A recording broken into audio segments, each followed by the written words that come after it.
په هغه میاشته کې واقع یو د کومې میاشتې نسبت چې الله جل شانه خپل ځان ته کړی ده د کومې میاشتې په اړه چې الله جل شانه دا دعوه کړې ده چې دا میاشت زما ده زه هر وخت دا خبره کوم ومدا اوقات او دا مکانونه ځایونه چې کوم دي سره په ذات د مکان کې هیڅ فرق نسته هیڅ فضیلت نسته په ذات د وخت کې هیڅ فضیلت هیڅ برکت هیڅ رحمت نسته و هر کله چې دغه ځای یا دغه وخت الله تعالی خپل ځان ته منسوب کړ دا بیا حامل د برکاتو ګرځي مثلا دغه مسجد او زما او ستا د کور هیڅ فرق نسته دا هم له هغې خټې جوړ ده زما او ستا کور هم له هغې خټې جوړ ده زما او ستا د کور او د حرم د بیت الله د کعبې معظمې په جوړښت کې هیڅ فرق نسته دواړه له خټې و له خښتې جوړ دي خو چې هر کله الله جل شانو د بیت الله او د مسجد نسبت و خپل ځان ته وکړ چې دا زما کورونه دي دا زما خونې دي په دغه صورت کې بیا د دغو فضیلت د دغو برکت زما او ستا پر کورو باندې ډېر سو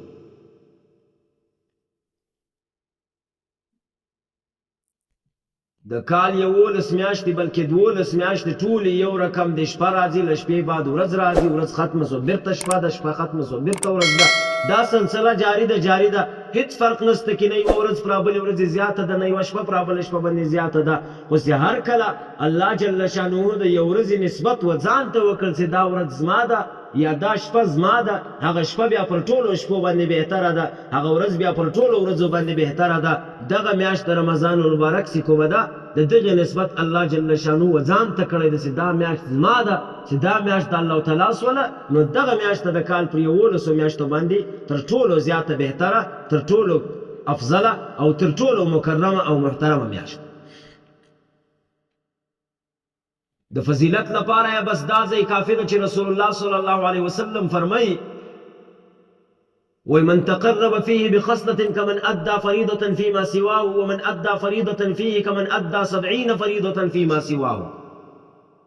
د رمضان المبارک د فضیلت لپاره دا خبره زیاته ده چې رسول الله صلی الله علیه وسلم فرمایي وای چا چې په رمضان المبارک کې نفل کار وکړي کمن ادى فریضة فيما سواه الله جل شانه دته دونه ثواب ورکوي لکه دی چې له رمضان علاوه فرض ادا کړي ومن ادى فيه فریضة چا چې یو فرض په رمضان المبارک کې ادا کړ دته الله تعالی دونه اجر ورکوي کمن ادى 70 فریضة فيما سواه لکه دی چې له رمضان علاوه اویا فرض ادا کړي ګورئ که ورته وګورو له رمضان المبارکه علاوه زما او ستا یو لمونځ په څو ده په لسو ده ګورئ رسول الله صلی الله علیه وسلم چې کله معراج ته وختئ الله تعالی دته څو لمونځونه ورکړل 50 لمونځونه یې ورکړل دی چې راشوسلو حضرت موسی علیه السلام په مابین کې به مخه ورلی هغه دا خبر ورته وکړه بار بار یې بیرته ولېږئ ول ای محمده ای اخیر الزمانه ولاړ شه په کم یې که ما بني اسرائیلو سره ما وخت تېر کړی د هغو 2 لمونځونه نه سوی ادا کولی ستا امت خو د اخرې زمانې امت ته هغه به بیا چیرې ادا کړي 50 لمونځونه نبی علیه الصلاة والسلام تلی وراتلی حتی چې 50 لمونځو ته راورسېدی بیرته چې راغی موسی علیه الصلاة والسلام ورته ووایي وایي ولاړ شه یا رسول الله دا 15 لمونځونه هم په کم که په الله پاک باندې ځکه چې ستا امت 15 لمونځه هم نسي ادا کولی رسول الله صلی الله علیه وسلم ورته وویله ول ما ته نور شرم درېږي نه څه ورتلی نه څه ورته ویلی دا خبره چې څنګه رسول الله صلی الله علیه وسلم وکړله لغی به غږ ورباندې وسو ویل منځونه 15 دي خو ثواب یې د هغو 50 لمنځو ده زما په رجسټر کې 50 لیکل سوي دي 5 نه دي لیکل سوي لهذا ثواب د هغو 50 لمنځو ده په پوهېږئ په خبره انشاءالله چې ثواب د 50 سو په رمضان المبارک کې یو لمونځ چونکې په اویا ده یو فرض په اویا ده دغه اویا ته ضرب په 10 کې ورکه 700 باندې بدلیږي یو لمونځ په 900 لمنځو باندې د الله تعالی د 900 لمنځو من ادى فی فریضة کمن ادى 70 فریضة فيما سواه بغیر له رمضانه دي اویا فرض ادا کړي دي اویا فرضو ته چې حساب وکړي په رمضان کې هر فرض په لسته څو کېږي 700 900 لمنځو ثواب الله جل شانه د رمضان المبارک د یو لمانځل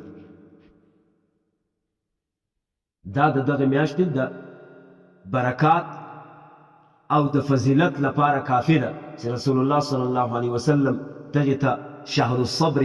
وشهر المواصات والصبر ثوابه الجنه ویلي دي. دا هغه میاشت ده چې په دغه کې 3 قسمه صبر 3 سره پکې کیږي. صبر علی الطاعه، صبر عن المعصیه، صبر علی المصائب مصیبت. دا 3 سره صبرونه د رمضان مبارک په میاشت کې کیږي. او دغه میاشت ته رسول الله صلی الله علیه وسلم شهر المواسات ویل دي، د همدردی د غمخوارۍ میاشت. همدردی دا ده چې هر مسلمان کوشش دا ده چې زه په روزه مات باندې کوم شی خورم باید زما همسایه هم هغه وخوري، همسایه ته هم دا شی راوړم، ورې کم یو پلیټ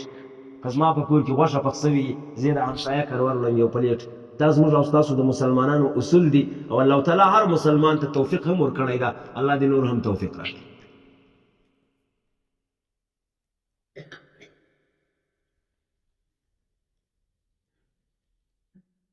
دا یوه خبره. بله خبره، نن چونکې د رمضان المبارک 16 تاریخ دی، 16 دی که 17 دی، 14 ده نن د رمضان المبارک. په شلم باندې تر غروب آفتاب مخکې اعتکاف شروع کیږي، مسنون اعتکاف. ګوره اعتکاف پر 2 قسمه ده، بلکې پر 3 قسمه ده. یو اعتکاف مسنون دی، یو اعتکاف واجب دی، یو اعتکاف نفل دی. پیږي په خبره. نفل اعتکاف دې ته وایي چې اوس مثلا هلته پر مسجد باندې راننوځې، لمانځه ته راځې، هلته راننوځې، نیت دعوه کوه نویت الاعتکاف، نیت مې د اعتکاف دی. دا نفل اعتکاف سو. د دغه نفل اعتکاف لپاره د علماء احنافو په خپل مابین کې سره اختلاف ده. بعض علما وایي د نفل اعتکاف لپاره هم روزه لازمي ده، روزه به ورسره نیسي. بعض علما وایي چې روزه نه غواړي بلکې د 5 منټه لپاره هم د نفل اعتکاف نیت کولی سي. دا یوه. دوم واجب اعتکاف ده. واجب اعتکاف دې ته وایي چې تیر کال ته په اعتکاف کې ناست ولې، هغه اعتکاف له تا څخه خراب سوی ده، مکمل در څخه فاسد سوی ده، قضا یې پر تا باندې واجبه ده. دا یو قسم. بل واجب اعتکاف دا ده چې تا یو نظر ومنئ چې که چېرته زما دا کار وسو زه به د الله تعالی لپاره 10 ورځې یا 15 ورځې یا 20 ورځې یا 1 ورځ اعتکاف کومه. هغه د واجب اعتکاف لپاره د روزې نیول لازمي دي.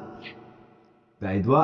دریم قسم مسنون اعتکاف ته چې هغه د رمضان المبارک په اخري 10 شپو کې 10 ورځو کې کیږي. دا هغه اعتکاف ده چې رسول الله صلی الله علیه وسلم په ټینګه باندې کړی ده. په یو وخت کې هم دا نه ده پرېښی. که چېرته ځینې پاته سوی ده یو کال، بل کال یې بیا د رمضان المبارک په میاشت کې 20 ورځې په اعتکاف کې کښېنستلی.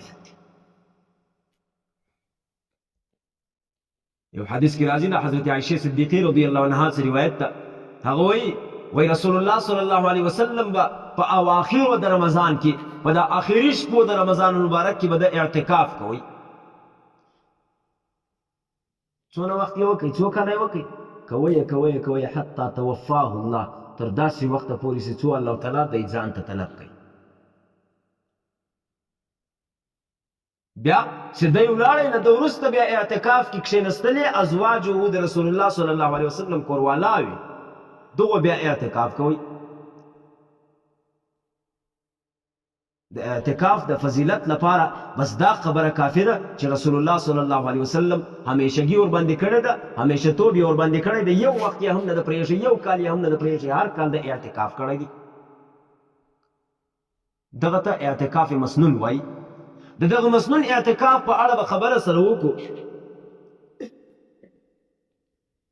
که چېرته په یو کلي کې په مسجد کې یو معتکف هم نه کښېنستی، اعتکاف نه وسو په دغه مسجد کې، د ترک سنت په وجه باندې ټول کلی ګناهګار. او که چیرې دا سنت علی الکفایه دی. ګورئ که چیرې له دغه ټول کلي څخه یو دانه سړی په اعتکاف کې کښېنستی، ټول کلي غاړې په خلاص. دغه یو سړی چې کښېني دا که د دغه کلي ده کله بله کلي راغلی ده، خو په اعتکاف کې کښېنستی، دغه مسجد یې آباد په اعتکاف کړ، بس ټول کلی ځینې خلاص ده، د ټول کلي غاړې خلاصې دي، نه دغه سنت. دا مسنون اعتکاف.